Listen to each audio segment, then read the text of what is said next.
اعوذ باللہ من الشیطان الرجیم بسم اللہ الرحمن الرحیم۔ شروع اللہ کا نام لے کر جو بڑا مہربان نہایت رحم والا ہے۔ ابلیس کے والد کا نام چلیبہ تھا۔ اس کے باپ کا چہرہ ببر شیر جیسا تھا۔ وہ نہایت قداور اور بہادر تھا۔ اس کا لقب شاشین تھا۔ اس کی قوم اسے شاشین کے نام سے مخاطب کرتی تھی، جس کے معنی دل دہلا دینے کے ہیں۔ شاشین کی تمام قوم پر داغ بیٹھی ہوئی تھی اور قوم کا بچہ بچہ شاشین کا احترام کرتا تھا، کیونکہ اس نے جنات کی بے تحاشا قومیں مختلف فتوحات سے اپنے نام کی تھیں۔ ابلیس کی والدہ کا نام تبلیس تھا اور اس کی والدہ کا چہرہ بحریے کی مادہ جیسا تھا اور اس کا لقب سبی تھا۔ وہ بھی اپنے شوہر کی طرح نہایت دلیر اور طاقتور تھی۔ اس نے بھی اپنے خامند کے ہمراہ بے تحاشا جنگیں جیتی تھیں۔ وہ اس حد تک بہادر تھی کہ ساری قوم جنات کے بچے بچے کی زبان پر تھا کہ تبلیس کے ہوتے ہوئے دنیا کی کوئی طاقت ہمیں زیر نہیں کر سکتی۔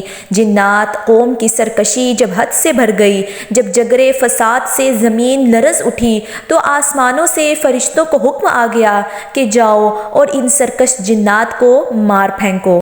بقول ابلیس کے کہ میری ماں تبلیس نے فرشتوں سے جنگ کرتے ہوئے بہادری کے وہ جوہر دکھائے کہ دیکھنے والے اش اش کر اٹھے، لیکن مشکل یہ تھی کہ جنات اور فرشتوں کا کوئی جوڑ نہیں تھا، اور خود ابلیس کا بھی یہ خیال تھا کہ اماں جان کے مقابلے میں فرشتوں نے آ کر بہت بڑی غلطی کی ہے اور انہیں بڑی عبرتناک شکست ہوگی، لیکن اللہ جانے کیا ہوا۔ ہم کمزور پڑ گئے، فرشتے ہم پر غالب آتے گئے۔ اس عجیب و غریب جنگ کا سما کچھ یوں تھا کہ ساری قوم حیرت میں تھی۔ فرشتوں کا وار ہم پر خوب پڑ رہا تھا، لیکن ہمارا وار کچھ ایسا بزدلانہ پڑ رہا تھا کہ ہمیں خود حیرت ہوتی تھی۔ قوم جنات کا جو بچہ بچہ میری ماں اور میرے باپ کی بہادری کے گن گاتا تھا، آج انہی کو فرشتے دردناک طریقوں سے مار رہے تھے۔ اسی دوران میری والدہ اور میرے والد جنگ میں مارے گئے۔ میں اس وقت شادی شدہ تھا۔ میری ملکہ اور میرا بیٹا بھی مارے گئے۔ چونکہ ابلیس کے والد کا چہرہ ببر شیر کی طرح اور والدہ کا چہرہ بھیڑیے کی طرح تھا، لہٰذا علم قیافہ کی روح سے ابلیس میں دونوں خصوصیات موجود ہیں، یعنی وہ خوددار، سرکش اور مکار ہے، اور ساتھ ہی نہایت خود غرض، فریبی اور دھوکے باز بھی ہے۔ فرشتوں اور جنات کے درمیان جو جنگ ہوئی تھی، اس میں جو جنات قیدی بنائے گئے، اس میں ابلیس بھی موجود تھا۔ فرشتے جب بارگاہ الہی میں حاضر ہوئے تو ان کو حکم ہوا کہ ابلیس کی بہترین تربیت کرو۔ چنانچہ فرشتوں نے ابلیس کی تربیت بہترین انداز سے کی۔ اللہ تعالیٰ کے رتبے اور جاہ و جلال سے آشنا کیا گیا، عبادت اور ریاضت کے طریقے اور آداب سمجھائے گئے، یہاں تک کہ پہلے آسمان والوں نے اسے عابد کہا، دوسرے آسمان والوں نے زاہد کہا، تیسرے آسمان والوں نے عارف کہا، چوتھے آسمان والوں نے ولی کہا، پانچویں آسمان والوں نے تقی، اور چھٹے آسمان والوں نے حاشی، اور ساتویں آسمان والوں نے عزازیل کے لقب سے مقلب کیا۔ چند ہی عرصے میں اپنی فطری اور بہترین تربیت کے سبب وہ سب کچھ سیکھ گیا، اور وہی فرشتے جو کبھی اس کو سکھایا کرتے تھے، آج اس سے علم حاصل کرنے لگے۔